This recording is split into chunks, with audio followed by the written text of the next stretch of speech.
ರೇಣುಕಾಸ್ವಾಮಿ ಹತ್ಯೆ ಪ್ರಕರಣಕ್ಕೆ ಸಂಬಂಧಿಸಿದಂತೆ ಜೈಲು ಸೇರಿರುವ ನಟ ದರ್ಶನ್ ಅವರಿಗೆ ಪರಪ್ಪನ ಅಗ್ರಹಾರ ಜೈಲಿನಲ್ಲಿ ರಾಜ್ಯಾತಿಥ್ಯ ನೀಡಲಾಗುತ್ತಿದೆ ಎಂಬ ವಿಚಾರ ಸಾಕಷ್ಟು ಚರ್ಚೆಗೆ ಗ್ರಾಸವಾಗಿದ್ದು, ಈ ಬೆಳವಣಿಗೆಯನ್ನು ಗಂಭೀರವಾಗಿ ಪರಿಗಣಿಸಿರುವ ರಾಜ್ಯ ಸರ್ಕಾರ ಬೆಂಗಳೂರು ಕೇಂದ್ರ ಕಾರಾಗೃಹ ಸೇರಿದಂತೆ ರಾಜ್ಯದ ವಿವಿಧ ಕಾರಾಗೃಹಗಳ ಸ್ಥಿತಿಗತಿ ಅಧ್ಯಯನಕ್ಕೆ ಹಿರಿಯ ಐಪಿಎಸ್ ಅಧಿಕಾರಿ ನೇತೃತ್ವದಲ್ಲಿ ಸಮಿತಿ ರಚಿಸಲು ಮುಂದಾಗಿದೆ.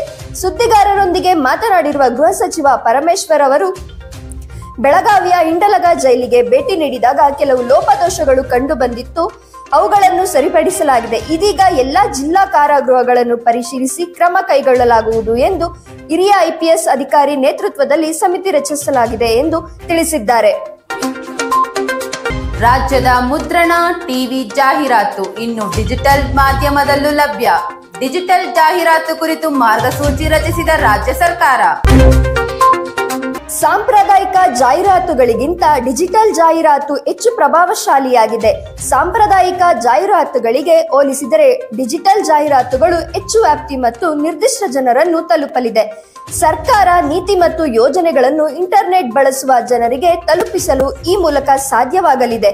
ಈ ಹಿನ್ನೆಲೆಯಲ್ಲಿ ಕರ್ನಾಟಕ ಡಿಜಿಟಲ್ ಜಾಹೀರಾತು ಮಾರ್ಗಸೂಚಿಯನ್ನು ತಕ್ಷಣ ಜಾರಿಗೊಳಿಸಲಾಗುವುದು ಎಂದು ಸರ್ಕಾರ ಆದೇಶಿಸಿದೆ. ತುಮಕೂರಿಗೆ ಮತ್ತೆ 3 ರೈಲು ಕಾಮಗಾರಿ ಮಂಜೂರು, ಕೇಂದ್ರ ಸಚಿವ ವಿ ಸೋಮಣ್ಣ ಹೇಳಿಕೆ.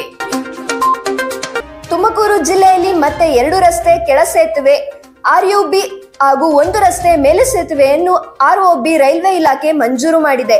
ಈ ಕಾಮಗಾರಿಗಳ ಮೊತ್ತ 60 ಕೋಟಿ ರು ಆಗಿದ್ದು, ಕಾಮಗಾರಿಯ ಸಂಪೂರ್ಣ ವೆಚ್ಚವನ್ನು ರೈಲ್ವೆ ಇಲಾಖೆ ಭರಿಸಲಿದೆ ಎಂದು ರೈಲ್ವೆ ಹಾಗೂ ಜಲಶಕ್ತಿ ಖಾತೆಯ ರಾಜ್ಯ ಸಚಿವ ವಿ ಸೋಮಣ್ಣ ತಿಳಿಸಿದ್ದಾರೆ. ನ್ಯೂಯಾರ್ಕ್ನಲ್ಲಿ ಪ್ರಧಾನಿ ಮೋದಿ ಸಮಾವೇಶ, 24,000 ಭಾರತೀಯ ಅಮೆರಿಕನ್ನರ ನೋಂದಣಿ. 2024 ಸೆಪ್ಟೆಂಬರ್ 22ರಂದು ಅಮೆರಿಕಾದಲ್ಲಿ ನಡೆಯಲಿರುವ ಪ್ರಧಾನಿ ಮೋದಿ ಅವರ ಬೃಹತ್ ಸಮಾವೇಶಕ್ಕೆ ಹಾಜರಾಗಲು ಸಾವಿರಾರು ಭಾರತೀಯರು, ಅಮೆರಿಕನ್ನರು ತಮ್ಮ ಹೆಸರನ್ನು ನಮೂದಿಸಿಕೊಂಡಿದ್ದಾರೆ. ಮೋದಿ ಹಾಗೂ ಅಮೆರಿಕ ಒಟ್ಟಾಗಿ ಅಭಿವೃದ್ಧಿ ಹೊಂದೋಣ ಎಂಬ ಘೋಷವಾಕ್ಯ ಒಳಗೊಂಡಿರುವ ಈ ಕಾರ್ಯಕ್ರಮಕ್ಕೆ ಭಾರತೀಯ ಸಮುದಾಯ 24,000 ಮಂದಿ ತಮ್ಮ ಹೆಸರನ್ನು ನೋಂದಣಿ ಮಾಡಿದ್ದಾರೆ.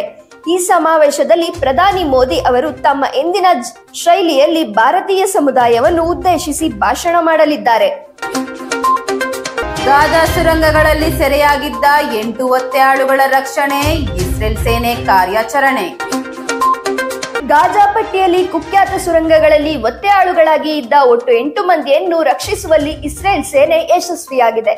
ಮಂಗಳವಾರ ತಡರಾತ್ರಿ ವೇಳೆಗೆ ಒತ್ತೆಯಾಳುಗಳನ್ನು ಇಸ್ರೇಲ್ ಸೇನಾ ಪಡೆ ರಕ್ಷಣೆ ಮಾಡಿದೆ. ಐಪಿಎಲ್ 2025 ಮೆಗಾ ಹರಾಜಿಗೂ ಮುನ್ನ ಆರ್ಸಿಬಿ ರಿಲೀಸ್ ಮಾಡಬಹುದಾದ ಟಾಪ್ 3 ಆಟಗಾರರು ಯಾರು ಗೊತ್ತಾ? 2025ರ ಐಪಿಎಲ್ ಟೂರ್ನಿಗೂ ಮುನ್ನ ಮಿನಿ ಹರಾಜು ನಡೆಯಲಿದೆ. ಈ ಹಿನ್ನೆಲೆಯಲ್ಲಿ ಬೆಂಗಳೂರು ತಂಡದಲ್ಲಿ ಆಟಗಾರರು ಸಂಪೂರ್ಣವಾಗಿ ಬದಲಾಗುವ ಸಾಧ್ಯತೆ ಇದೆ. ಯಾವ ಆಟಗಾರರನ್ನು ಉಳಿಸಿಕೊಳ್ಳಬೇಕು ಹಾಗೂ ಯಾವ ಆಟಗಾರರನ್ನು ಬಿಡುಗಡೆ ಮಾಡಬೇಕೆಂಬ ಬಗ್ಗೆ ಆರ್ಸಿಬಿ ಲೆಕ್ಕಾಚಾರಗಳನ್ನು ಮಾಡುತ್ತಿದೆ. ಅಂದಹಾಗೆ ಐಪಿಎಲ್ನ ನೂತನ ನಿಯಮಾವಳಿಗಳು ಆರ್ಸಿಬಿ ಕಾಯುತ್ತಿದೆ. ಒಮ್ಮೆ ನಿಯಮಗಳು ಪ್ರಕಟವಾದ ಬಳಿಕ ಬೆಂಗಳೂರು ತಂಡ ತನ್ನ ಪಟ್ಟಿಯನ್ನು ಅಂತಿಮಗೊಳಿಸಲಿದೆ. ಸಾಲು ಸಾಲು ಸಿನಿಮಾಗಳಲ್ಲಿ ಬ್ಯುಸಿಯಾದ ಭೀಮಾ ಸಿನಿಮಾದ ಖಡಕ್ ಪಾತ್ರಧಾರಿ ಪ್ರಿಯಾ. ರಂಗಭೂಮಿ ಹಿನ್ನೆಲೆಯಿಂದ ಚಿತ್ರರಂಗಕ್ಕೆ ಬಂದಿರುವ ನಟಿ ಪ್ರಿಯಾ ಸದ್ಯಕ್ಕೆ ಸಾಲು ಸಾಲು ಸಿನಿಮಾಗಳಲ್ಲಿ ಬ್ಯುಸಿ ಇದ್ದಾರೆ. ದುನಿಯಾ ವಿಜಯ್ ಅವರ ಭೀಮಾ ಸಿನಿಮಾದಲ್ಲಿ ಪ್ರಿಯಾ ಅವರು ಅದ್ಭುತವಾಗಿ ನಟಿಸಿದ್ದು ಒಳ್ಳೆಯ ಮೆಚ್ಚುಗೆಗೆ ವ್ಯಕ್ತವಾಗಿದೆ.